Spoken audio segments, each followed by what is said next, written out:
Within the BOSS network, there are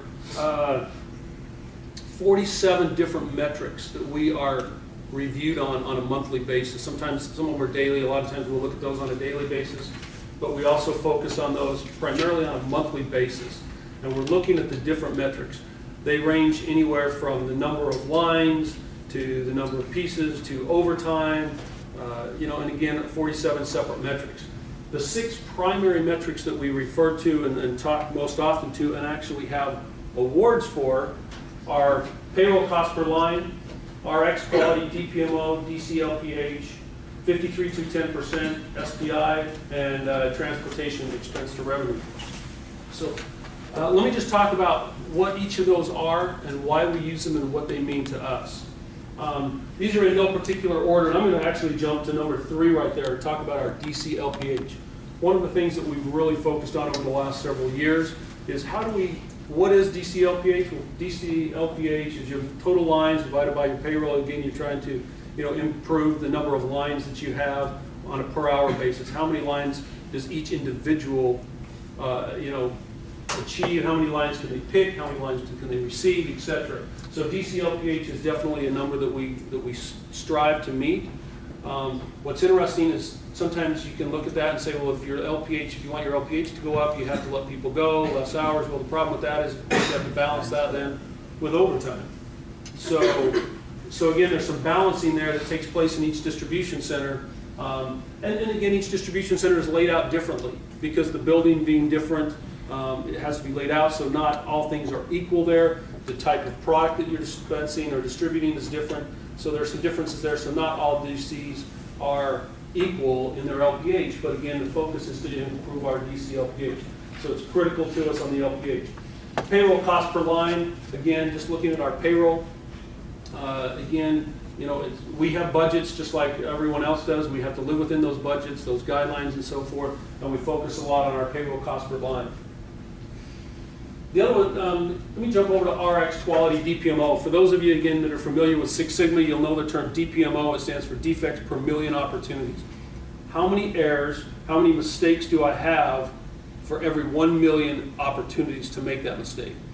If I'm an order filler and we go out and as a team we pick 1 million lines, how many errors are we going to have as we pick those 1 million lines? As Brian mentioned a little bit ago, we've got some pretty good quality numbers. And within that DPMO quality right now, this one's on an RX quality, so we're only talking about RX. But RX quality DPMO, for every 1 million opportunities, the average right now across all distribution centers is just under 50 lines. So basically for every 1 million lines we pick, we will have 50 errors. Some distribution centers have that down into the teens. There are several distribution centers that have a DPMO or quality measure of less than 20 defects for every 1 million lines that they pick. So some really fantastic numbers on the quality overall. And again, it's been a focus of ours that we've really spent a lot of time on recently, over the last several years. Another quality of ours is 53210. 53210 is nothing more than a general ledger code. It's a GL code that we have. And basically it says, how much do you lose? How much product are you losing on a monthly basis? With $7.3 billion, with 1.2 million lines of product going out on a daily basis, there are bound to be some errors and there's bound to be losses that you're going to take. A loss may be as simple as when Malin goes out to pick orders tonight and the system tells him to pick 4, he actually picks 5. If that customer doesn't call us and tell us that they received 5, we just lost 1 piece. Whether that piece is $1 or whether that piece is $5,000 or anywhere in between, we just lost money. Those type of errors occur on occasion. Other times you'll get an individual that will be picking on a line and a product comes in and it's in a saran wrapped 10 packet. But really we should have cut that open and picked 1, but a new picker comes along and they pick the entire 10 pack and put it in the customer's tote and we send it out. If that tote doesn't go through double check, quality control, and so forth and get picked up, and the customer again does not call us and tell us that they received 9 extra, there's a loss for us at the distribution center. So as we focus more on our loss, which is a key for us, we've driven that loss, that total loss down significantly. Some distribution centers on a monthly basis will come in with $0 loss. They'll come in with $100 losses. Again, do we have the occasional loss where we have $5,000 or $10,000 of loss in a month? We do. On occasion that happens. But again, we've really focused on that metric to drive down our loss. SPI, which is our Safety Performance Index, again, caring about each individual at the distribution center, making sure that we focus on our safety. All distribution centers have a safety team that meets monthly and really reviews all of our safety, and we're actually, again, scored and measured on our safety. Finally, transportation. What does it cost us to run our trucks and deliver product? A little bit different metric here. Again, not all things are equal.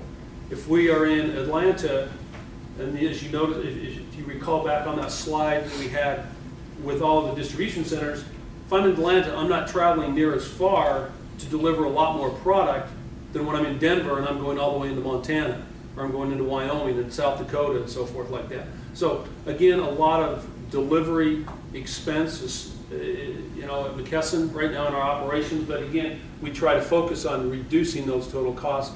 And again, part of the solution for that right now is working with the Manhattan team and implementing the TMS system that we have. And again, it's in its early stages right now. We've just implemented our inbound and outbound piece. Inbound into the distribution centers is implemented in all of our distribution centers. On the outbound side, it's introduced to all distribution centers, but not all of them are using that to its full extent right now. So, Brett, do you use SCI to report any of these 47 metrics right now? Great question. Melin's question is are we using SCI today to report on any of the metrics, the 47 metrics that I talked about? The answer today, Melin, no, we do not. Brian and I have talked about it for several months now, and we've actually had conversations with those who do all of the measuring, and eventually, long term, we anticipate SCI being a tool to replace a lot of the reporting that we have today.